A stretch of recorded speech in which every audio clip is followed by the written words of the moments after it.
کدا مومباتي لمبا نه دا جی دلته کې ناظرین په ټینکر روډ باندې دلته کې دا یو قبر دی او تقریبا مدینه میاګانو یې قبر دی او دلته نه چې کم دینو وختیا سه دی ویډیو زیات هیټه پوښې دی لکه الله سم نشو روړې او بیا خو د خلکو چې کم دینو دعاګانې وختي مغفرت پر دعاګانې کې دی هیټ کم شو دا کونه دی نه کا د دې کونې نه چې کم دی دا تاسو چې اور مون په خپل وخت ولاړو داسې مومباتي چې څنګه لګیدلې داسې سره لمبا چې داسې لار باندې ورته ونیونو چنګاری وونتم باګه دا چې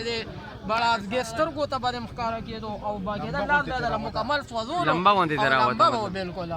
کا خو څو کوئی چې دا الله جل شانه دې زموږ په حالونو باندې رحم وکړي او الله جل شانه زموږ د ګناهونو مغفرت راکړي او الله تعالی جل شانه رحم وکرم وکړي او الله جل شانه دې په دې قبر باندې چې کوم سزا دې سلسله دې بارک دې موږ نشو ویلې الله خپل کارونه باندې بهتر کويږي او موږ بدوا کو چې الله جل شانه دې مغفرت وکړي او دې دا قبر کې مسله ده الله جل شانه ورته راحت کوي او قبر ورته د جنت د باغچې کې او موږ تم په کار چې خپل اعمال ته چې کم دینو کو او دا بعد از مرګ د انسان د حال نو انسان نه کوئی چې کله ظلم کوي زیاتیو کوي او سم کوي بعد از مرګ چې کم دی الله جل شانه بیا خپل حساب کتاب شړی ناګنی الله جل شانه په حال نو رحم کوي او الله تعالی جل شانه مقبول چې کم دی نو مغفرت کوي. امين.